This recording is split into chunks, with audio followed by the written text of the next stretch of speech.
আহ, আপনাকে দিয়ে শুরু করি।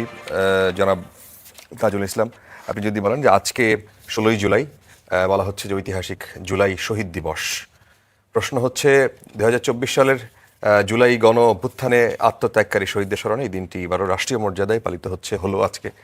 এখন জুলাই কি দিবস এবং কর্মসূচিতেই আজকে এই শব্দবন্ধেই আজকে আটকে আছে, নাকি এই দিবসটাকে আসলে যথাযথ সম্মান অথবা এটাকে মনে করার জন্য যথেষ্ট রকমের আয়োজন ছিল কি বলে মনে হয়েছে আপনার কাছে? দেখুন, জুলাই শব্দমালার মধ্যে আবদ্ধ থাকার জিনিস নয়। আর এই বছরে এসে জুলাইয়ের উদযাপনটা রাষ্ট্রীয়ভাবে এই জুলাই শহীদ দিবস যতটা জাঁকজমকপূর্ণভাবে, যতটা শ্রদ্ধা ভরে, যতটা আয়োজন করে করা দরকার ছিল, আমার কাছে মনে হয়েছে সেটা রাষ্ট্রীয়ভাবে সেটার অভাব হয়েছে। যদিও বিচ্ছিন্ন বিক্ষিপ্তভাবে রাজনৈতিক দলগুলো কর্মসূচি নিয়েছেন, কিন্তু সাধারণ মানুষের মধ্যে, বিশেষ করে আপনি যদি সোশ্যাল মিডিয়াতে ঢোকেন, আবু সাইদের শাহাদাত এবং তার যে আত্মত্যাগ, এটা জুলাই বিপ্লবকে ইগনাইট করেছিল মূলত, সেটা কিন্তু সাধারণ মানুষের মধ্যে, রাষ্ট্র কিভাবে উদযাপন করছে সেটা বড় কথা নয়, সাধারণ মানুষ এটাকে উদযাপন করেছে, তারা শ্রদ্ধা ভরে স্মরণ করেছে। আপনি যেটা বলেছেন যে এটা কি আলোচনা বা এই স্মরণের মধ্যেই থাকবে কিনা, সেটাই হচ্ছে জাতীয় প্রশ্ন। সেই জায়গায় আমার বক্তব্য হচ্ছে, আমি সবসময় আশাবাদী মানুষ।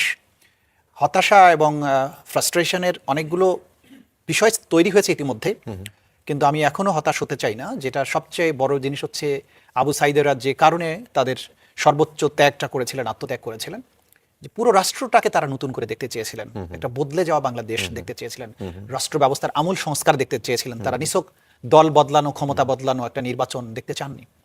সেই জায়গায় বর্তমানে পার্লামেন্টে যারা সংখ্যাগরিষ্ঠ, তারা যে জুলাই সনদটার ব্যাপারে তারা যে রোলটা প্লে করছেন, এইটা আসলে হতাশাব্যঞ্জক। এখনও আমি মনে করি সময় আছে। তারা যেমন বলছেন যে জুলাই সনদের সবকিছু বাস্তবায়ন করবেন, কিন্তু বাস্তবে তারা সেটা করছেন না। জুলাইয়ের যে আকাঙ্ক্ষা ছিল, জুলাই সনদে যে সমস্ত কথা ছিল, সেই আইনগুলো তারা একের পর এক ল্যাপস করে দিচ্ছেন, সেগুলো তারা করছেন না। বিশেষ করে সংবিধান সংস্কারের ব্যাপারে ঐক্যমত্য হয়েছিল, সকল দল মিলে ঐক্যমত্য কমিশনে সেটার ব্যাপারে একমত হয়েছিলেন, এবং সেটা কিভাবে বাস্তবায়ন হবে, সেটা কি সংস্কারের বিষয়ে একমত হয়েছিল নাকি সংশোধনের বিষয়ে একমত? না, সেখানে সংস্কারের কথা আছে, সংশোধনের কথা নেই। আচ্ছা। এবং আপনি খেয়াল করবেন যে এই সংস্কারগুলো করার ব্যাপারে যে প্রথমত কথা হচ্ছে যে ওনারা আজকে যে যুক্তিটা দেখাচ্ছেন যে জুলাই বাস্তবায়ন অধ্যাদেশ বা আদেশ যেটা, সেইটা আসলে কোনো আইনি ভিত্তি নাই, সে কারণে ওনারা নাকি এটা মানতে বাধ্য না। এটা হচ্ছে প্রধান আর্গুমেন্ট সরকারি দলের পক্ষে। কিন্তু এইটার কাউন্টার হচ্ছে, দেখুন, জুলাই বিপ্লবটা সংবিধানের মধ্যে থেকে হয়নি। আমাদের সংবিধানের মূল কথাটা যদি দেখেন, জনগণকে বলা হয়েছে সকল ক্ষমতার উৎস, এবং আর্টিকেল 7-এ বলা হয়েছে জনগণের অভিপ্রায়ের পরম অভিব্যক্তি রূপেই সংবিধান। তার মানে সংবিধানটা হচ্ছে জনগণের ইচ্ছার কারণ, অভিপ্রায় বা ইচ্ছার বহিঃপ্রকাশটা হচ্ছে সংবিধান। এই জনগণ চাচ্ছে যে এই সংবিধান আমার রাষ্ট্রের চাহিদা পূরণ করতে পারছে না, এটা মানে পুরোপুরি চেঞ্জ হওয়া দরকার, নতুন করে হওয়া দরকার। সেটার বহিঃপ্রকাশের কারণেই বিপ্লবের মাধ্যমে যে সরকার গঠিত হলো, তারা চাইলেন যে এই বাস্তবায়নটা কিভাবে হবে, ঐকমত্য কমিশনে বলা হলো একটা আদেশ জারি করা হবে, সেই আদেশ জারি করা হলো। এই আদেশটা সংবিধানের কোনো অনুচ্ছেদ অনুযায়ী হয়নি, এটা জনগণের অভিপ্রায়ের বহিঃপ্রকাশ হিসাবে এটা হয়েছে। সুতরাং এটা সর্বোচ্চ আইন, এটা সংবিধানের উপরে স্থান পাবে। সুতরাং আজকে যে আর্গুমেন্টটা সরকারি দলের পক্ষ থেকে দেওয়া হচ্ছে, ইট ইজ ভয়েড আব ইনিশিও, এই আর্গুমেন্ট গ্রহণযোগ্য নয়। নাম্বার 2 হচ্ছে, ওনারা যেটাকে অবৈধ বলছেন, কোনো আদেশ, এটা অবৈধ বলতে হলে বলতে পারে আদালত। সুপ্রিম কোর্টে একটা মামলা হয়েছে, পেছনে কারা আছে সেটা ভিন্ন আলাপ, তো মামলায় থেকে রায় তো হয়নি, কোনো স্থগিত আদেশ নাই।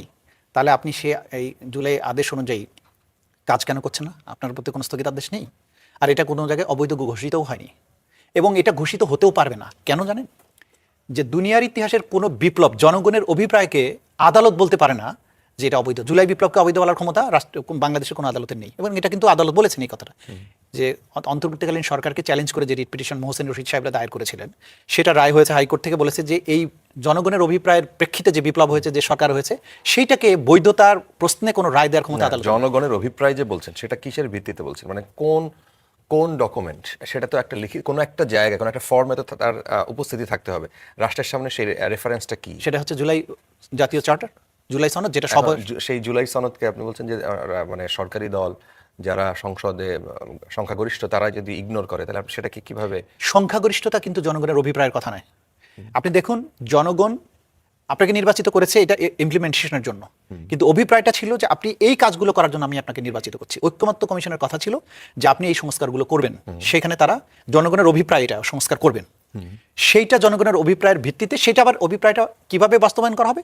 জনগণের অভিপ্রায়ে গঠিত যে সরকার প্লাস ঐক্যমত্য কমিশন মিলে বললো যে এটা একটা আদেশের মাধ্যমে আমরা বাস্তবায়ন করবো। তার প্রেক্ষিতে গণরায় হলো গণভোট। তা আপনার যেটা প্রশ্ন সেটা হচ্ছে যে এটা লিগাল বাইন্ডিং। গণভোট যখন জনগণ এটা রায় দিল, গণভোটের সুনির্দিষ্ট 3টা প্রশ্ন ছিল, 4টা প্রশ্ন, 4টা প্রশ্ন ছিল। সেই প্রশ্নে যখন আপনি হ্যাঁ ভোট জিতলো 70% মানুষ, প্রায় 68.59, সেইটাই হচ্ছে বড় ম্যান্ডেট। সেইটাকে এখন আপনি বলছেন আপনি মানবেন না, এটা হচ্ছে না, সরাসরি মানবে না। সরকারি দল তো এই ধরনের কোনো কথা আসলে সরাসরি বলে না, বলেছে। তারা মানবে না। বলেছে। তারা বলেছে আমরা এটা মানতে পারছি। বলেছে তারা অক্ষরে অক্ষরে এটা পালন করবে, জুলাই সনদ অক্ষর অক্ষর পালন করবে। আবার স্বরাষ্ট্রমন্ত্রী কি বলেছেন যে জুলাই সনদ বাস্তবায়ন আদেশ জি। এইটা অবৈধ, এটা আমরা মানতে বাধ্য নই। একই সাথে দুটো কথা বলেছে। আচ্ছা।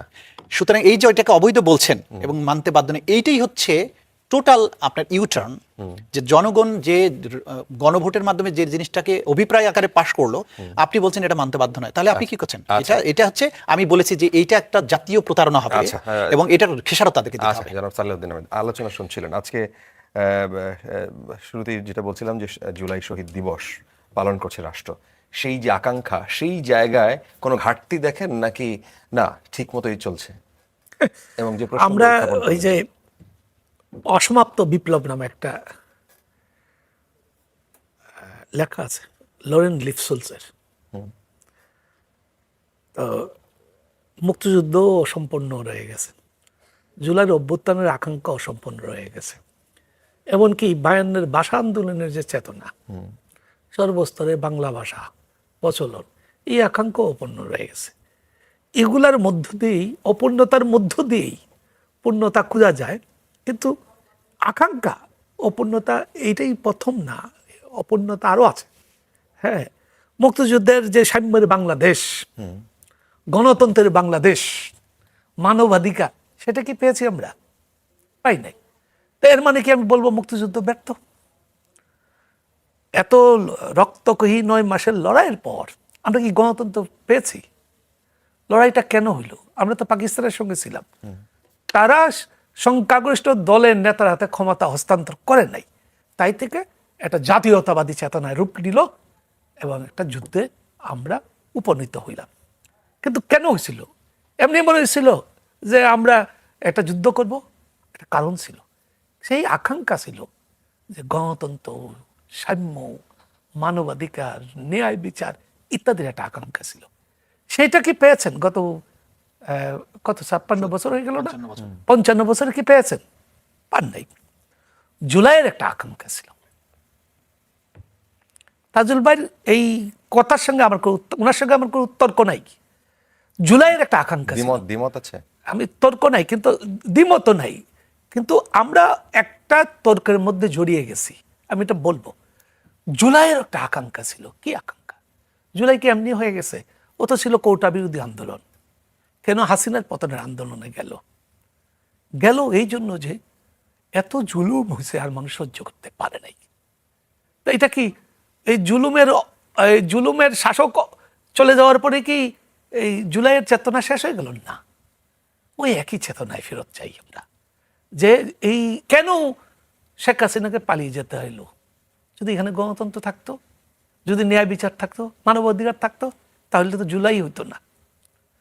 এখন আসেন যে আমি বললাম যে তাজুল ভাইয়ের সঙ্গে আমি তর্ক করবো না, এটা তর্কের ইস্যু না, এটা রাজনৈতিক সমঝোতার বিষয়। কেন? যারা এই তর্কের মধ্যে আমরা আছি বা এই সংসদে যারা আছে, তারা জুলাইয়ের শহীদদের রক্তের ফসল। ফলে এই জিনিসটা কি রাজনীতিবিদরা কোন কোন ক্ষেত্রে ভুলে গেছে বা যাওয়ার চেষ্টা করছে, এরকম মনে হয় টেন্ডেন্সি? সেই জন্য তো আমরা আলোচনা করছি।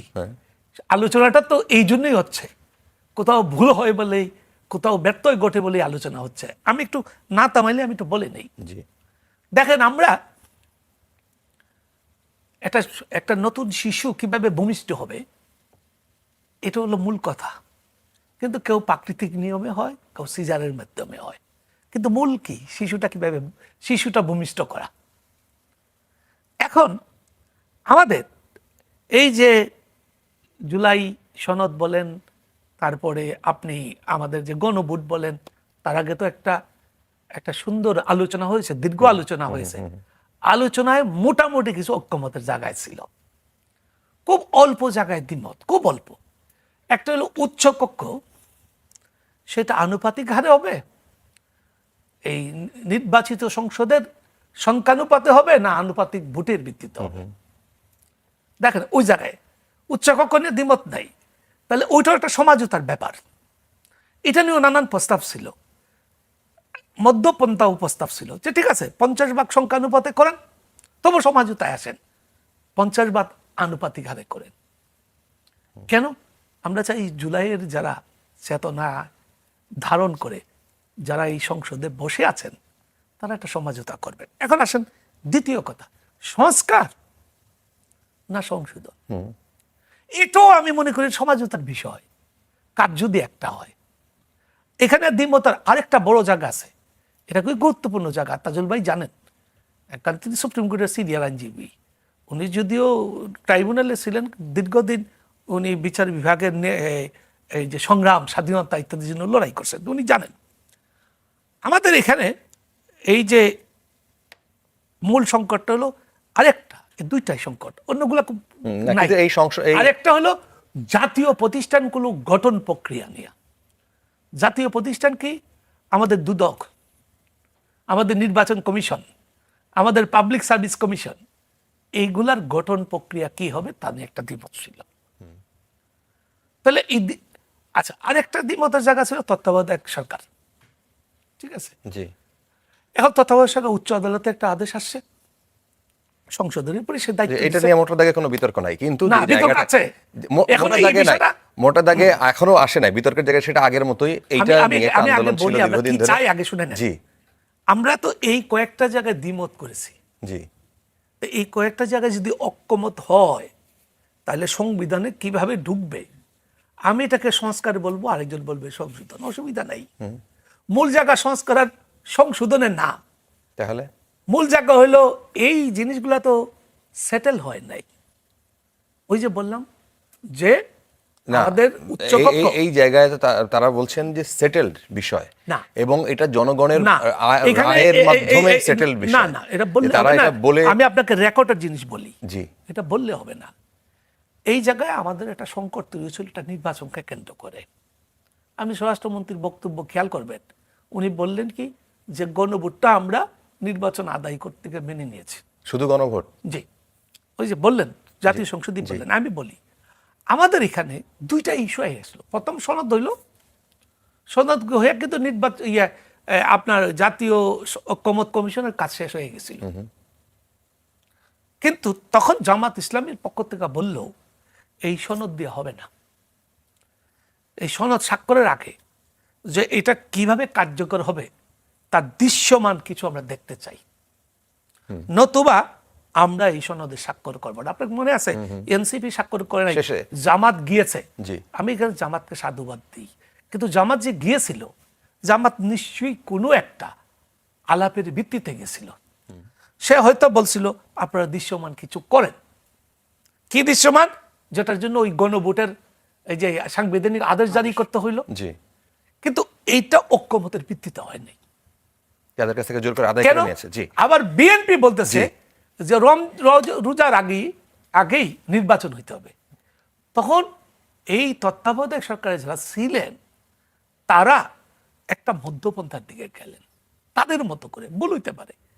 এইখানে হচ্ছে মোট ইয়েটা, যে আপনার সাংবিধানিক আদেশ জারি করা হইলো, এটা রাজনৈতিক দলের ঐক্যমতের মধ্যে দেওয়া হয় নাই। এইটি অন্তর্বর্তীকালীন সরকার তার নিজস্ব বিবেচনা এটা জারি করেছে, কিন্তু তার ভিত্তিতে কিন্তু নির্বাচন হয়ে গেছে, গণভোট হয়ে গেছে। ফলে এইগুলা আমাদের একটা সংকট, নানান সমস্যাগুলো রয়ে গেছে। আচ্ছা, কিন্তু এগুলা সমাধান কিভাবে করবেন? এটা তর্কের না। আচ্ছা, আমি কিভাবে এই প্রশ্ন আপনি আরেকবার উত্তর দিবেন, তখন আপনি বলবেন সমাধানটা কিভাবে হতে পারে। তাজুল ইসলাম, উনি যেটা বললেন যে এখানে আসলে এই সংস্কার নাকি সংশোধন, গণভোটের যে বিষয়গুলো তুললেন, আপনি এর সে কোনো উত্তর দিবেন নাকি আমরা কোনো প্রশ্নে যাব? আমার একটাই, আমি সালেহ ভাইয়ের স্পিরিটের সাথে দ্বিমত পোষণ করি না। ভিন্নমত ঐক্যমত কমিশনে নানান ধরনের মতামত এসছে, কিন্তু ফাইনালি অন্তর্বর্তীকালীন সরকারকে মাঝখানে রেফারিং করতে হয়েছে, এবং তারা যেটা করেছেন মোটা দাগে এটার বিরোধিতা তো নাই। তারা হয়তো একভাবে চেয়েছে, আর একভাবে চেয়েছে। মোটা দাগে গণভোট যখন হয়ে গেল, গণভোটের মধ্য দিয়ে একটা বৈধতা কিন্তু পেয়ে গেল। গণভোটটা যে করবে সেটা একটা তখন আসলে কি প্রক্রিয়া বাস্তবায়নযোগ্য হবে সেটার জন্য আদেশ ছাড়া আসলে কোনো বিকল্প ছিল না। আর এই আদেশটা সংবিধানের মধ্য থেকে হতে হবে এই প্রয়োজন ছিল না, কারণ অভ্যুত্থানের মাধ্যমে যে সরকার গঠিত হলে সেটাও তো সংবিধানের মধ্যে নাই। সুতরাং যা কিছু করা হয়েছে এটা বিপ্লব পরবর্তী সময়ের জনগণের রায়ের ভিত্তিতে, জনগণের ইচ্ছার ভিত্তিতে, একটা প্রয়োজনের ভিত্তিতে এটা করা হয়েছে। এখন সংস্কার এবং সংশোধন এই দুটো জায়গার প্রবলেমটা হচ্ছে আমাদের কিছু সাংবিধানিক মামলার অতীতের রায় আছে সুপ্রিম কোর্টের, যে সংশোধন আপনি সংবিধানে কত দূর করতে পারবেন। বহুত কিছু সংবিধানের সংশোধন করতে পারবেন, কিন্তু basic structure of the constitution, সংবিধানের মৌলিক স্তম্ভ কয়েকটা আছে, সেগুলো আপনি পার্লামেন্ট থেকে সংশোধন করে পারবেন না। যেমন ধরেন ধর্মনিরপেক্ষতাকে তারা সুপ্রিম কোর্টের রায়ের মাধ্যমে বলেছে এটা basic structure of the constitution. এখন আপনি যদি সংশোধন করে বেসিক স্ট্রাকচারটাকে ফেলে দেন, সুপ্রিম কোর্টে আরেকটা মামলা করলে আরেকটা রায় হয়, যেমন পঞ্চম সংশোধনীকে সুপ্রিম কোর্ট বাতিল করে দিয়েছে, কারণ বলেছে যে ওইখানে যা কিছু করা হয়েছে এগুলো বেসিক স্ট্রাকচার অফ দি কনস্টিটিউশনকে ধ্বংস করেছে। জিয়াউর রহমান সাহেবের যত কিছু করা হয়েছিল সব বাতিল করে দিল। এখন আজকে যদি সংস্কার অথবা সংশোধন এই বিতর্কে যদি ওনারা সংশোধনের প্রক্রিয়া যান, তাহলে রাষ্ট্র ভবিষ্যতে অনিবার্য একটা বিপদে পড়তে যাবে, তাহলে এই সব কিছু আয়োজন ব্যর্থ হয়ে যাবে। তাহলে সমাধানটা হচ্ছে যে সংবিধান যেহেতু জনগণ প্রণয়ন করতে পারে, সেই কারণেই সংবিধান সংস্কার পরিষদ করা হয়েছিল, যারা কনস্টিটিউয়েন্ট অ্যাসেম্বলি হিসেবে দায়িত্ব পালন করবে। সেই কারণেই গণভোটটাও হয়েছিল। তার মানে এই এমপিরা একই সাথে পার্লামেন্টের মেম্বার এবং গণপরিষদের সদস্য হিসেবে নির্বাচিত হয়েছেন। বিএনপি প্রথম দিন যেটা বললেন যে আমরা গণপরিষদের সদস্য হিসেবে নির্বাচিত হইনি, এটা ভুল। এবং এই কারণেই কিন্তু বিতর্ক, আমার কাছে যেটা মনে হয়েছে, এগুলো কয়েকজন ব্যক্তির পার্সোনাল ইগোর কারণে আসলে জাতি সাফার করছে। আসলে টেকনিক্যাল সমস্যা আমরা আইনজীবী হিসেবে যেটা বুঝি, যদি আপনি সংশোধন করতে যান, বেসিক স্ট্রাকচার চেঞ্জই করতে পারবেন না। আর বেসিক স্ট্রাকচার যদি চেঞ্জ করতে না পারেন, তাহলে এই সংবিধান দিয়ে আমরা যে বলে না যে ইহা লইয়া আমরা কি করিব, এই কসমেটিক চেঞ্জ দিয়ে তো জাতির হবে না। জুলাইয়ের আকাঙ্ক্ষাটা ছিল যে এই সংবিধান আমূল পরিবর্তন হয়ে যাবে। আওয়ামী লীগ এটাকে যে পর্যায়ে নিয়ে গেছিল, একটা আমূল পরিবর্তন দরকার। তাছাড়া এই রাষ্ট্র 54 বছর, সেটার জন্য একটা কমিটি করা দরকার। সেই কমিটিতে যখন বিরোধী দলের সদস্যদেরকে আহ্বান করা হয়েছে, সেই জায়গায় বিরোধী দল অর্থাৎ সংসদের প্রধান বিরোধী দল জামাত এবং এনসিপি তারা সেখানে তাদের সদস্য দেয় না, অর্থাৎ 12 জনকে নিয়ে একটা কমিটি করা হয়েছে। সেই জায়গায় এখন মানে সরকারি দল যেভাবে চায় সেইভাবেই তখন হয়ে যাবে। এটা কি অভিমান না, এটা আমি মনে করি যে তাদের একটা যৌক্তিক প্রোটেস্ট। কারণ আপনি কমিটিটা করলেন সংবিধান সংশোধনের লক্ষ্যে, তো সংবিধান সংশোধনের লক্ষ্যে কমিটিতে যে আমার লাভ কি? আপনি তো একটা টার্গেট যেটা নির্ধারণ করলেন, যেটা ফুললি অ্যাচিভ করলেও আসলে আমাদের কোনো লাভ হবে না, মানে রাষ্ট্রের কোনো লাভ হবে না। সুতরাং যেটা কথা ছিল যে সংবিধান সংস্কার পরিষদ নামই করেন না, এই নামটার জন্য বিএনপির এত সমস্যাটা কি? তাহলে যেটা সুবিধাটা হচ্ছে না, সংস্কার পরিষদের বিষয়ে তো বিএনপি একমত না। মোটা দাগে যদি তাই মনে হয়, সংশোধনের বিষয়ে তারা ওই দিকেই যেতে চাইছে বা তারা আগাচ্ছে। গণভোটের রায়টা কি ছিল? গণভোটের রায়ের মধ্যে ছিল যে সংস্কার হবে। তাহলে আপনি না, আবার গণভোটের সেই রায়ের বিষয়ে তো কথা আছে যে স্বরাষ্ট্রমন্ত্রী নিজে বলেছেন যে আমরা একটা, তো এটা তো প্রতারণা, নির্বাচন আদায় করার জন্য এটা বলতে পারেন না, এটা তো বলতে পারেন না উনি নির্বাচন আদায়ের জন্য প্রতারণা করলেই হলো নাকি?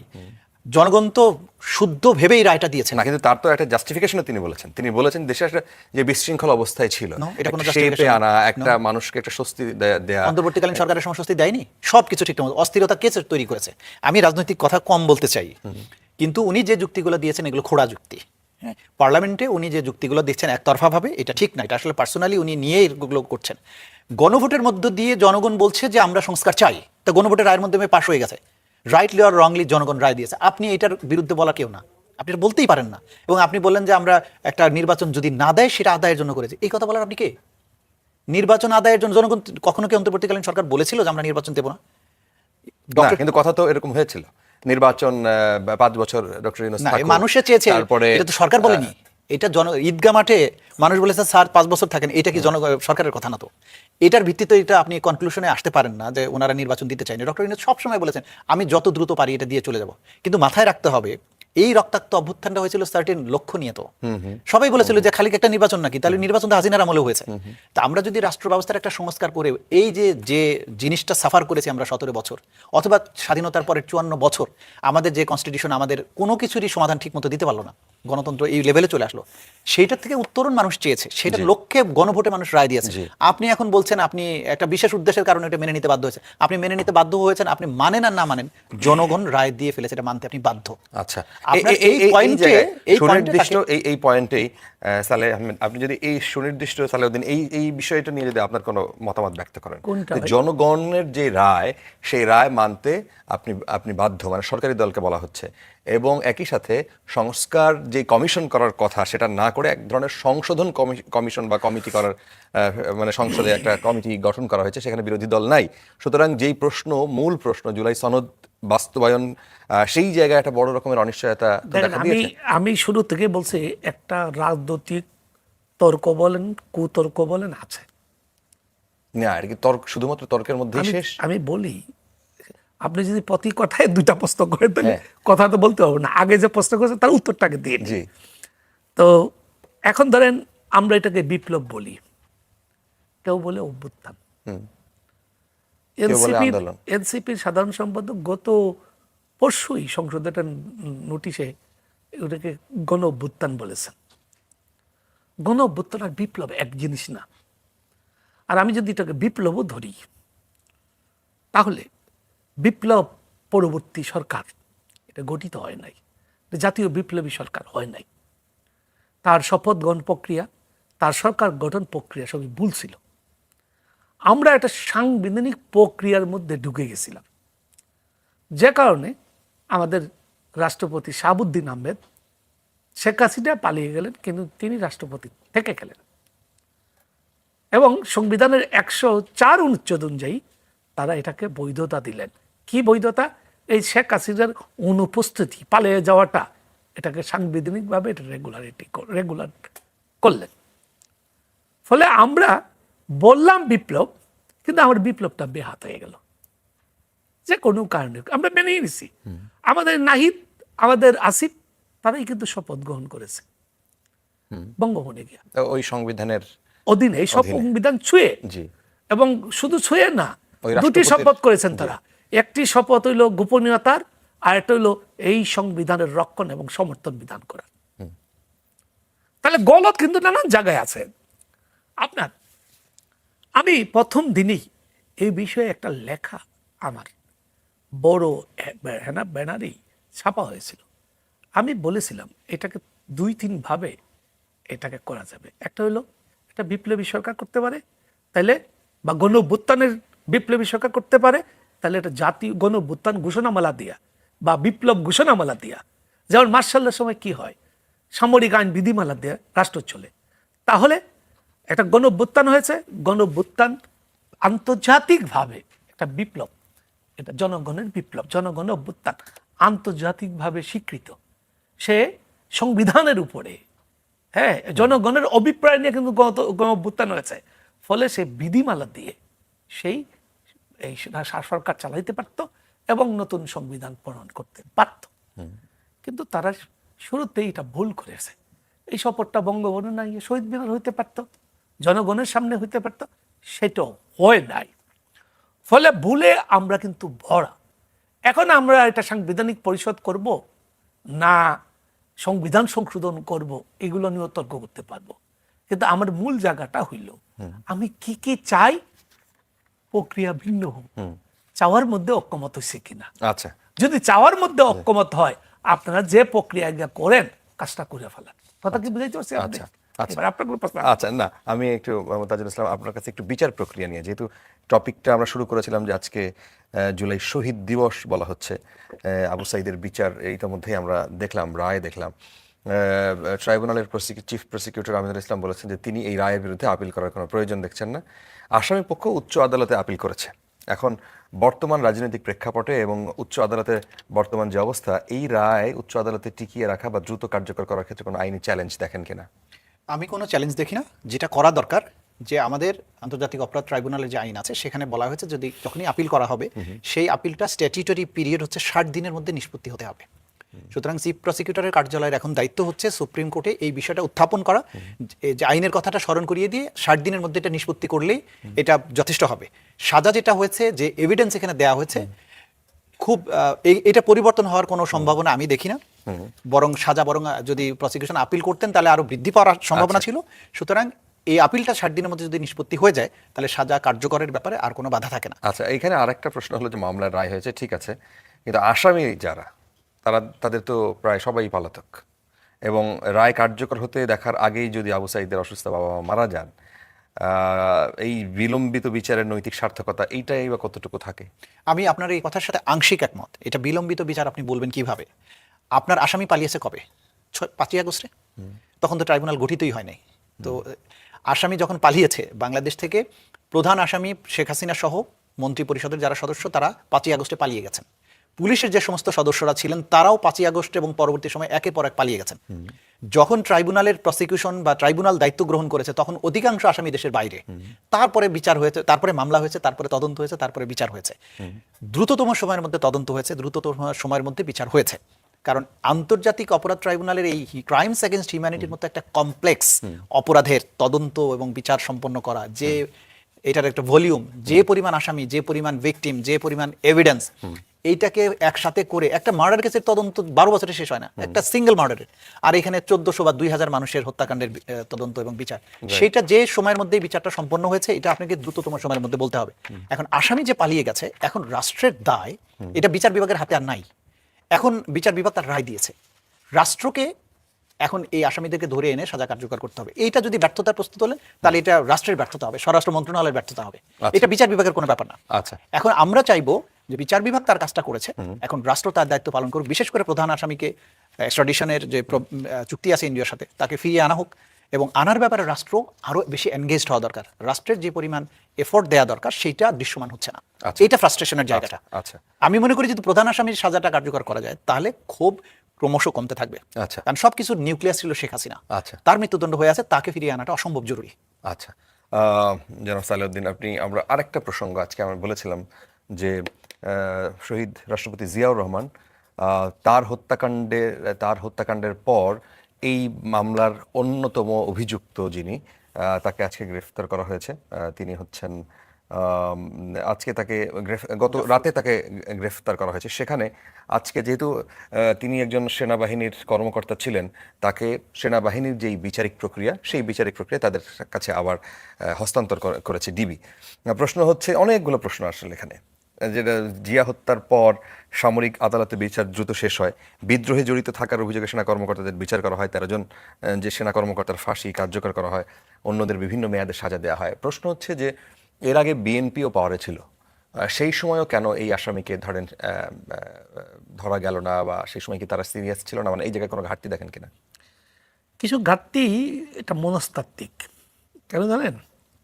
সেনাবাহিনীর বিষয়ে সবসময় জাতীয় রাজনৈতিক নেতৃবৃন্দ বা দেশ একটা স্পর্শকাতরতার মধ্যে ভুগে। তাজুল ভাই ওনার আমলেই আয়নাগড়ের বিচার হবে কি হবে না, এবং ওই ট্রাইব্যুনালে হবে কি না, এই জন্য অনেক ফাইট করতে হয়েছে। শেষ পর্যন্ত ওনাদের অনর মনোভাবের কারণে সেনা কর্তৃপক্ষ আসামিদেরকে হস্তান্তর করতে বাধ্য হয়েছে। ফলে রাষ্ট্রের গণতান্ত্রিক ভিত্তি কতটুকু মজবুত এবং জনগণের সমর্থন কতটুকু আছে, আয়নাঘর নিয়ে একটা জাতীয় একটা বিবেক তৈরি হয়েছে, জাতীয় বিবেক, যে বিচার হইতে হবে।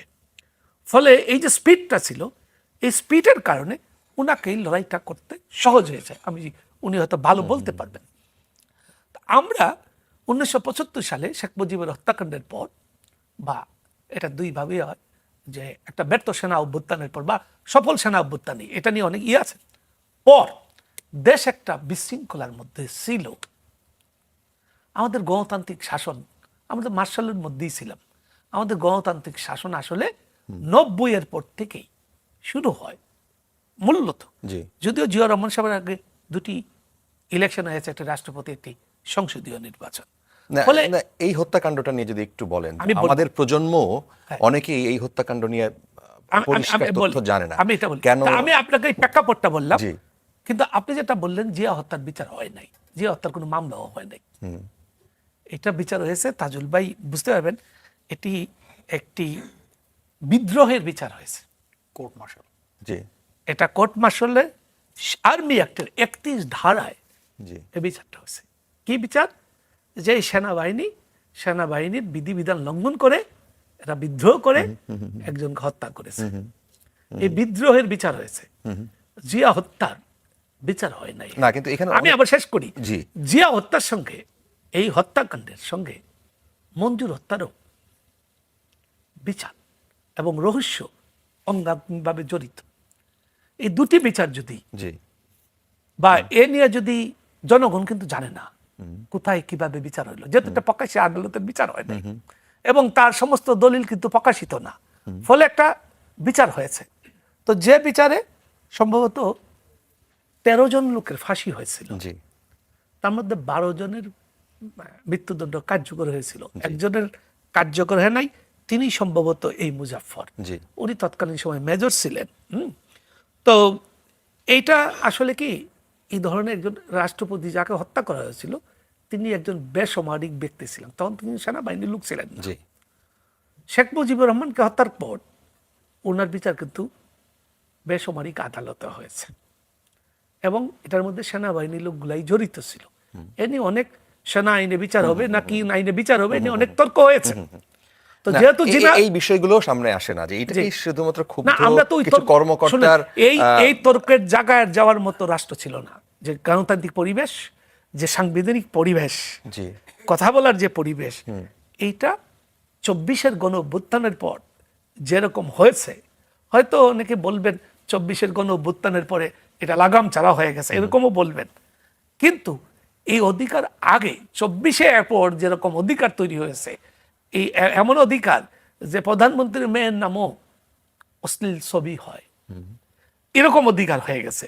তো 24-এর পরে যে অধিকার হয়েছে এটা আগে ছিল না, যে কারণে এটা নিয়ে আমরা এত জানি না। এই মুজাফফরকে 45 বছর আগের ঘটনা, তিনি পালিয়ে গিয়েছিলেন এবং এটা বলা হয় তিনি ভারতে ছিলেন, তারপর দেশে আসলেন। যেন একটা কথা দিয়ে শেষ করি, আপনি তাজুল ভাইয়ের কাছে যান।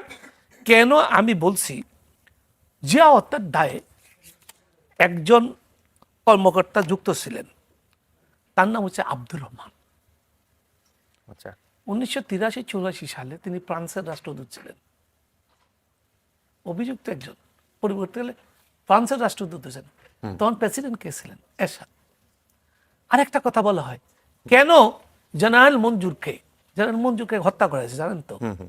জি। এবং এই ময়নাতদন্তের রিপোর্টে আছে তার মাথায় একটা গুলি করে হত্যা করা হয়েছে।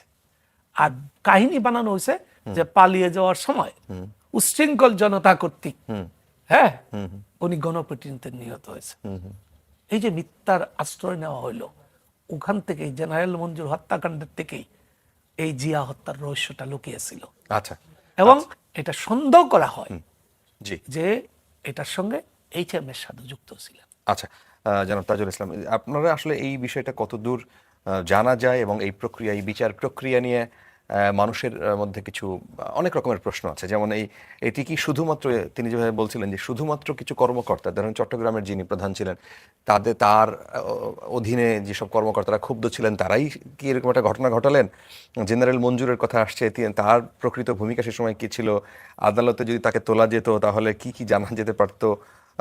এই বিষয়গুলো নিয়ে আসলে আপনাদের অবজারভেশনটা আমাদেরকে একটু বলবেন। দেখুন, এটা ইতিহাসে আমাদের এই জেনারেশন আসলে ভুলেই গেছে। 81 সালের 30 মে সম্ভবত শহীদ জিয়াউর রহমানকে হত্যা করা হয়। জি চট্টগ্রাম সার্কিট হাউসে যখন তিনি অবস্থান করছিলেন, তাকে সেনাবাহিনীর একটা অংশ চট্টগ্রামের এরিয়া কমান্ডার জেনারেল মঞ্জুরের নির্দেশে তাদেরকে হত্যা করা হয়। এটাই হচ্ছে প্রতিষ্ঠিত ধারণা। জি। কিন্তু আপনাদের সবার মনে রাখতে হবে বা আমাদের এই ইতিহাসটা জানা দরকার যে জেনারেল জিয়া সেখানে গিয়েছিলেন বিএনপির আভ্যন্তরীণ কোন্দল মেটানোর জন্য। জি। এবং অনেক সতর্ক বার্তা ওনাকে দেওয়া হয়েছিল যে তিনি যেন এইভাবে না যান। এবং কর্নেল ওলি সাহেব কিন্তু সেদিন একটা পাবলিক মিটিং বা প্রেস কনফারেন্সে তিনি বলেছেন যে আমি জিয়াউর রহমান সাহেবকে বলেছিলাম ওই সময় এইভাবে ঢাকার বাইরে রাত্রি যাপন না করতে। কারণ ধারণা করা হয় যে এটার পেছনে যেমন দলীয় কন্দল মেটানোর কারণে এটা একটা কথা আছে। এবং জিয়াউর রহমান সাহেবের হত্যাকাণ্ডের সাথে যে সমস্ত অফিসার জড়িত ছিল তাদেরকে কোর্ট মার্শালে যেমন হত্যা করা হয়েছে, মেইন আসামি মঞ্জুর এইভাবে তাৎক্ষণিকভাবে মারা যায় এবং মঞ্জুর হত্যার জন্য একটা মামলা হয়েছে যতদূর আমার মনে পড়ে। কিন্তু এইটার সাথে যদি শুধুমাত্র সামরিক বাহিনীর যে সমস্ত উচ্ছৃঙ্খল সদস্যর বিচার হয়েছে, এর বাইরেও অনেক কিছু ছিল। কারণ তার কয়েকদিন আগেই কিন্তু শেখ হাসিনা দেশে ফেরেন এবং জিয়াউর রহমান সাহেবের সেই সময় দেশপ্রেম, তার ভারতের ব্যাপারে তার যে রাজনৈতিক দর্শন ছিল, তিনি যে সমস্ত স্টেপসগুলো নিয়েছিলেন সেগুলোর কারণে প্রতিবেশী রাষ্ট্র সে সময় মারাত্মকভাবে ক্ষুব্ধ হয়েছিল তার প্রতি। এবং এগুলো কিন্তু আলোচনায় আছে যে এটার পেছনে ভিনদেশী রাষ্ট্রের গোয়েন্দা সংস্থা তৎপরতা ছিল। এগুলোকে উদ্ঘাটনের জন্য আসলে কোনো ইফেক্টিভ পদক্ষেপ আমরা কিন্তু দেখতে পাইনি। সে কারণে ক্রিমিনাল কেস কখনো তামাদি হয় না। সুতরাং আমি মনে করি যে এই বিষয়গুলো উদ্ঘাটনের জন্য একটা জিয়াউর রহমান সাহেবের হত্যাকাণ্ডের ব্যাপারে একটা রেগুলার মামলা হয়ে এগুলোর তদন্ত হতে পারে, এখনও সেই সুযোগ আছে। মার্শাল ল কোর্টে অর্থাৎ কোর্ট মার্শালে সেনা সদস্যদের যেটা বিচার হয়েছে সেই বিচার হতেই পারে। কারণ হচ্ছে সেনাবাহিনীর সদস্যরা যদি তাদের ফোর্সের ইউনিফর্ম থাকা অবস্থায় ডিসিপ্লিন ব্রেক করে তারা যে সমস্ত করবেন সেগুলোর ব্যাপারে তো জিয়াউর রহমান সাহেব রাষ্ট্রপতি ছিলেন, তার মানে সেই অর্থে তিনি সশস্ত্র বাহিনীর সর্বাধিনায়ক ছিলেন। তো সেনা সদস্যরা সশস্ত্র বাহিনীর সর্বাধিনায়ককে বিদ্রোহ করে হত্যা করেছে, সেখানে কোর্ট মার্শাল হতে পারে এবং সে শাস্তি তো তাদের দেওয়ার এখতিয়ার আছে। কিন্তু যে জিনিসটা আনঅ্যাড্রেসড রয়ে গেছে সেটা হচ্ছে যে এর পেছনে আর কোনো শক্তি ছিল কিনা। জি। নিশ্চিতভাবেই ধারণা করা যায় যে এটা অনেক বড় ষড়যন্ত্র। একজন এত পপুলার রাষ্ট্রনায়ককে হত্যা করা হয়েছিল, পেছনে অনেক কিছু ছিল, সেটা উদ্ঘাটনের চেষ্টা করা যায়নি, কারণ সেই সময় এরশাদ সাহেবের সরকার ছিল, তারা এই ব্যাপারে আগ্রহী ছিলেন না। সে কারণে আমি মনে করি যে এখনো সেই জিনিসটাকে উদ্ঘাটনের জন্য একটা রেগুলার মামলা করে অন্তত করা যেত। কোর্ট মার্শালে যাদের শাস্তি হয়েছে হয়েছে, কিন্তু তার বাইরে সত্য উদ্ঘাটনের ক্ষেত্রে আইনগত কোনো সমস্যা নেই। আচ্ছা। এটা এই প্রজন্ম জানতেই পারে। আচ্ছা, আমরা অনুষ্ঠানের শেষের দিকে ডক্টর নারায়ণ ইসলাম খান তিনি যুক্ত হয়েছেন। আমরা আলোচনা করছিলাম আসলে দুটি বিষয় নিয়ে। শেষেরটি আপনি যদি একটু বলেন, শহীদ প্রেসিডেন্ট জিয়াউর রহমান হত্যাকাণ্ড নিয়ে আজকে একজন আসামি অভিযুক্ত তিনি গ্রেফতার হলেন এবং অনেকগুলো প্রশ্ন আসলে, অনেক প্রশ্নের উত্তর কি এখন পাওয়া সম্ভব?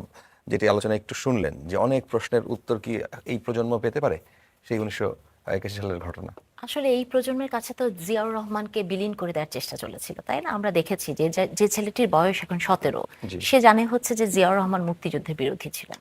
এই ন্যারেটিভটাই তো তৈরি করা হয়েছে। এই ন্যারেটিভটা গত 17 বছর ধরে বিএনপি, জিয়াউর রহমান, বেগম খালেদা জিয়া, জনাব তারেক রহমান তাদের এগেইনস্টে তৈরি করা হয়েছে। তাহলে এটা সত্য যে অনেক প্রশ্ন, কিন্তু প্রশ্নের উত্তর দেওয়ার দায়টা কিন্তু জাতি হিসেবে আমাদের, যারা আমাদের সন্তান, যারা 17 বছর একটা সাপ্রেশনের মধ্যে ছিল, আমরা যারা আরো আগে জন্মেছি, আমরা হয়তো একটা সত্য জানি, কিন্তু বাংলাদেশের দুঃখটা হচ্ছে এটাই যে বাংলাদেশের প্রতি সময় ইতিহাস নিয়ে এমন খেলা চলেছে যে সত্যটা আসলে কখনোই কারোর সামনে আসে না। আমি আশা করব যে প্রেসিডেন্ট জিয়াউর রহমান কে ছিলেন, কেন এবং কিভাবে তাকে হত্যা করা হয়েছে, এবং প্রেসিডেন্ট জিয়াউর রহমানের যে 3 বছর শাসনকাল বাংলাদেশের সবচেয়ে স্বর্ণযুগ বলা হয় তাকে, সেই সময়টার গৌরব উজ্জ্বল সময়টা আমাদের জাতির কাছে তুলে ধরতে হবে। তো যে অনেক দিন পরে হলেও 45 বছর উনি নাকি পলাতক ছিলেন, নাম বদলেছিলেন, ভারতে ছিলেন, বাংলাদেশে এসেছেন, ধরা পড়েছেন, এটা ভালো। তবে এটার সাথে সাথে এটাও বলা প্রয়োজন যে আপনি বেগম খালেদা জিয়াকেও দেখবেন, জনাব তারেক রহমানকেও দেখবেন, উনি ওই দিনে ওনার একটি বক্তব্যে বলছিলেন যে আমাকে যারা আমার হাড় ভেঙে দিয়েছে তাদের যদি আমি প্রতিশোধ নেই তাহলে হাড় তো আর জোড়া লাগবে না। বিচারের জায়গায় হবে, যে কথাটি তাজুল সাহেব বলছিলেন যে কোর্ট মার্শাল হয়েছে, অন্য একটা কেস করে এটা করা যেতে পারে, সেটার গতিতেই চলবে। তবে আমি বিশ্বাস করি এই মুহূর্তে যে সরকারটি ক্ষমতায় আছে, যে দলটি আছে, সেই দলটি মানবিকতার জায়গা দেখানো পছন্দ করে। প্রতিহিংসার বদলে সেই দলটি এমন একটি জায়গায় যেতে চায় যে আসলে যে কোনো কিছুর পাশাপাশি ক্ষমাটাও একটি সুন্দর জিনিস। তবে এটা সত্য যে যেহেতু একটি হত্যাকাণ্ড, এবং প্রেসিডেন্ট জিয়াউর রহমানের মতো হত্যাকাণ্ড, অথবা শুধু প্রেসিডেন্ট জিয়াউর রহমান কেন, বাংলাদেশের প্রতিটি হত্যাকাণ্ড, যেমন আজকে জুলাই শহীদদের দিবস, তাই না? প্রতিটির বিচার হতে হবে, কিন্তু বিচারের জায়গায় চলবে, তবে কোনো প্রতিহিংসা নয়, বা এটাকে খুব বড় করে ইস্যু। এইখানেও কি আপনি প্রতিহিংসার বিষয়টাই নিয়ে আসবেন, নাকি এখানে অনেকগুলো প্রশ্ন হচ্ছে যে এই ঘটনা কি এত সিম্পল ঘটনা যে কিছু সেনাবাহিনীর কয়েকজন সদস্য না। তাদের মনে হলো তারপরে তারা হত্যাকাণ্ড ঘটালো? না, এটা তো এটা আসলে শুধুমাত্র ইন্টারনাল ছিল নাকি এক্সটার্নাল কোনো ফোর্স ছিল? অবশ্যই। কারণগুলো আসলে কি কি থাকতে পারে সেই বিষয়গুলো সামনে আসে নাই, কোনো সময় সেভাবে সামনে আসে নাই, বাদ দেওয়া হয়নি। সেটাই কিন্তু আমি প্রথমে বললাম যে ইতিহাস মানে মুছে দেওয়া অথবা বিকৃত ইতিহাস তৈরি করা একটা ট্রেন্ড বাংলাদেশে সবসময় ছিল, এবং সেটি আছে। সেই জায়গা থেকে যে আমি প্রতিহিংসা বা এটা বলতে এই পার্টিকুলার ইস্যুকে বুঝাইনি, কিন্তু আমি বলতে চাচ্ছি যে অবশ্যই প্রেসিডেন্ট জিয়াউর রহমানকে মেরে ফেলা তো গুটি কয়েক সেনাবাহিনী বা পদায়ন হয়নি, বা সেনা প্রধান হতে পারেনি, বা তখন ওই মুহূর্তে আসলে বাংলাদেশ আর্মিতে কয়েকটা ভাগ ছিল না, একটা ভাগ ছিলেন যারা সম্মুখ সারিতে মুক্তিযুদ্ধ করেছেন, একটা ভাগ ছিলেন পাকিস্তানে ছিলেন, তাই না? বা যে ভাগটি পাকিস্তানে ছিলেন তাকে ফেরত আনার জন্য কিন্তু প্রেসিডেন্ট জিয়াউর রহমানই কথা বলেছেন।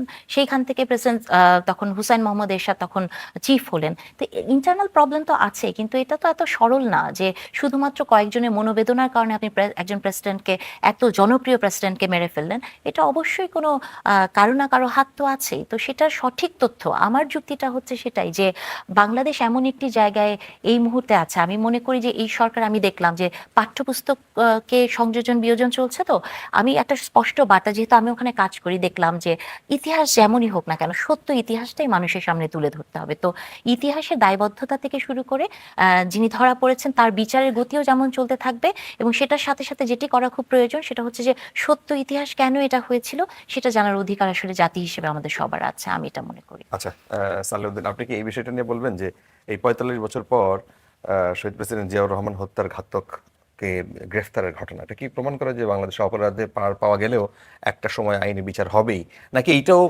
প্রমাণ হয় যে এটা বিচার মানে একটা দৈন্য দশা আর কি আমাদের, যে বিএনপি ক্ষমতায় থাকার পরও ওনার বিচারটা ওই সময় করা যায় নাই? সেটাই আমি এই জন্য আগে বলছি, জিয়া হত্যার বিচার কখনো হয় নাই। এই জন্য একটা ফ্যাক্ট ফাইন্ডিং কমিশন হওয়া উচিত প্রথমে, যে সমস্ত আমাদের ইনকোয়ারি একটা 1956 সম্ভবত তাজুল ভাই এখানে আছে, inquiry commission of inquiry act 1956, এর অধীনে একটা ফ্যাক্ট ফাইন্ডিং কমিশন গঠন করা উচিত। ইতিহাস তো মানুষের জানা দরকার, বিচার করেন আর না করেন। এই ফ্যাক্ট ফাইন্ডিং কমিশন এখন তো অনেক পুরনো ঘটনা, অনেকেই মারা গেছেন, 2-1 লোক তো বেঁচে আছেন। যে হত্যার সঙ্গে জড়িত একজন মেম্বার অফ পার্লামেন্ট হয়েছিলেন, গিয়াসউদ্দিন গফরগার, সেই বিখ্যাত লোকটা। হ্যাঁ, তো আমাদের একটা ফ্যাক্ট ফাইন্ডিং কমিশন হওয়া দরকার, শুধু জিয়া হত্যা না, জেনারেল মঞ্জুর হত্যা। জেনারেল মঞ্জুর হত্যাটা নির্মম পরিহাস, এটা শতাধিকবার আদালতে তারিখ পড়েছে, চূড়ান্ত বিচারে গেছে, রায় হয় নাই, এখন হিমাগারে চলে গেছে। জানা, এই জন্য আমাদের সেই অজানা কাহিনীগুলো উদ্ঘাটনের জন্য, যেমন ধরেন আমরা আয়নাগর কিভাবে করলাম, গুম কমিশনের মাধ্যমে, তাই তো তাজুল ভাই? পরবর্তীতে আন্তর্জাতিক অপরাধ ট্রাইব্যুনাল বাকিটা করেছে। গুম কমিশনের প্রতিবেদনের ভিত্তিতে আন্তর্জাতিক অপরাধ ট্রাইব্যুনালের প্রসিকিউশন এবং তদন্ত দল এই তদন্ত কার্যক্রম পরিচালনা করে।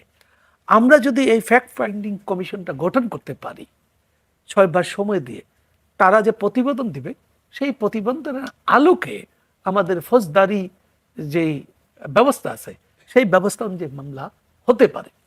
তো এগুলো হওয়া দরকার, কারণ প্রত্যেকটা ঘটনারই জি। নিষ্পত্তি হওয়া আচ্ছা দরকার। আচ্ছা, আমার হাতে সময় একদম কম, যদি জি, আপনি যদি বলেন যে এই বিষয়টা কিভাবে খোলাসা হবে মানুষের কাছে, বিশেষ করে। আমি প্রথমে আমি যদি ওনার নাম ভুল না করি, ডক্টর নাহারিন, জি, ওনার যে একটা কথা, ওইটা একটু হালকা জবাব দেওয়া দরকার মনে করছি। একটা হচ্ছে যে প্রতিশোধ এবং বিচার কিন্তু এক জিনিস নয়। প্রতিশোধ মানে হচ্ছে যে আপনাকে কেউ চর মেরেছে, আপনি একটা পাল্টা চর মারলেন অথবা একটা লাথি মারলেন, কিন্তু ফৌজদারি অপরাধ কম্পাউন্ডেবল না, মার্ডার কম্পাউন্ডেবল না, মানে মীমাংসাযোগ্য, আপরযোগ্য না। তারেক রহমান সাহেব যেটা বলেছেন, ওনার উদারতার জায়গা থেকে বলেছেন, উনি ব্যক্তিগতভাবে প্রতিশোধ নেবেন না, ঠিক আছে, কিন্তু রাষ্ট্র তার উপরে যে বর্বরতা চালানো হয়েছিল সেটার বিচার করতে দায়বদ্ধ। জিয়াউর রহমান সাহেবকে হত্যা করা হয়েছে, যে কাউকে, যদি আপনি জানেন যে মার্ডার কেসে সন্তানকে হত্যা করা হয়েছে, মা এসে যদি বলেন আমি বিচার চাই না, কিন্তু রাষ্ট্র তারপরেও থামতে পারবে না, রাষ্ট্রকে বিচার করতেই হবে। কারণ এই অপরাধ যদি আপনি প্রতিকারবিহীন রাখেন তাহলে অপরাধ বারবার ঘটতে থাকবে এবং রাষ্ট্র অনিরাপদ হয়ে যাবে, সমাজ সভ্য থাকবে না, এটা সমাজ আর সমাজই থাকবে না। সুতরাং প্রতিশোধের কথা ভিন্ন, এই ন্যারেটিভটা দিয়ে কিন্তু বিচারের জিনিসটাকে হালকা করে ফেলা উচিত নয়। প্রতিশোধ নিবেন না সেটা ভিন্ন কথা, কিন্তু বিচার রাষ্ট্র সভ্য কিনা, রাষ্ট্র টিকে থাকবে কিনা, তার মূল কথা হচ্ছে সেই রাষ্ট্রের বিচার আছে কিনা। সুতরাং বিচার করতেই হবে। আর প্রেসিডেন্ট জিয়াউর রহমান বাংলাদেশের ইতিহাসের এক অবিস্মরণীয় নাম, ইনি অভূতপূর্ব জনপ্রিয়তা ছিল। তাকে হত্যার ব্যাপারে জাতীয় আন্তর্জাতিক অনেক ষড়যন্ত্রের কথা আমরা শুনেছি। তার মতো একটা রাষ্ট্রপতিকে হত্যা করা হয়েছে কোনো সিম্পল কারণে, এটা কখনোই হতে পারে না। যে আধিপত্যবাদী শক্তি বাংলাদেশকে পরাভূত দেখতে চায়, তাদের করদ রাজ্য হিসাবে দেখতে চায়, বাংলাদেশের রাজনৈতিক সার্বভৌমত্ব নিয়ে কোনো নেতা বেড়ে উঠুক, এইটা যারা চায় না, তারা এর পেছনে থাকার সমূহ সম্ভাবনা আছে। ভবিষ্যতে আমাদের রাষ্ট্রনায়কদেরকে যে ওই শক্তি আবার নিশ্চিহ্ন করে দেবে না তার কোনো গ্যারান্টি তো নাই। এই কারণে রাষ্ট্রের ভবিষ্যৎ নিরাপদ করার স্বার্থেই এই জিয়াউর রহমান সাহেবের হত্যাকাণ্ডের পেছনে কারা ছিল এটা বের করা জরুরি। সালেবার সাথে আমি আংশিকভাবে একমত, কমিশন অফ ইনকোয়ারি একটা হতেই পারে, কিন্তু এটার নিষ্পত্তি করতে হলে আপনি ফৌজদারি মামলা করতে হবে, যেটা কখনো হয়নি। এবং পাশাপাশি জেনারেল মঞ্জুর হত্যার মামলার কথা যেটা বলেছে, এই মামলাটা নিষ্পত্তি হয়নি, এটাও লাইমলাইটে আনা উচিত। কারণ মঞ্জুরকে কারা মেরেছে ওইটা থেকেই পাওয়া যাবে জিয়াউর রহমান সাহেবের হত্যাকাণ্ডের সাথে কি মোটিভ জড়িত ছিল। আচ্ছা, এই জিনিসগুলো আলোতে এতদিন পরে এসে বের করা সম্ভব। শেখ মুজিবুর রহমানের হত্যাকাণ্ডের বিচার কত বছর পরে এফআইআর হয়েছে, এটাও সম্ভব। ফৌজদারি মামলা তামাদি হয় না, কখনো বার্ড বাই লিমিটেশন হয় না, 100 বছর পরেও এটা বিচার হতে পারে। কিন্তু বাংলাদেশে এখন যেহেতু অনুকূল পরিবেশ আছে, সরকার আছে, যতদূর সম্ভব এই সাক্ষ্য প্রমাণ এনে, এটা বিএনপির প্রয়োজনে না, বেগম জিয়া বা তারেক রহমান সাহেবের পরিবারের প্রয়োজনে না, আমাদের জাতির স্বার্থে, আমাদের প্রজন্মের স্বার্থে, এই দেশকে নিরাপদ রাখার স্বার্থে এটা বের করতে হবে এবং এটার বিচার করতে হবে। মনে হয় হ্যাঁ, 1 মিনিট যেটা বলতে হবে, তাজুল ভাই একটু সিলেক্টিভ ভাবে একটা শব্দ ধরে আমার কথা বলেছেন, উনি হয়তো আমার পুরো বক্তব্যটা শুনেননি। আমি বলেছি যে প্রেসিডেন্ট জিয়াউর রহমান থেকে শুরু করে বাংলাদেশের যে কোনো হত্যাকাণ্ডের, এবং এই কথাটাও মেনশন করেছি যে আজকে যে জুলাইয়ের হত্যাকাণ্ড প্রতিটির বিচার হতে হবে। পরের কথাগুলো উনি আসলে শোনেননি।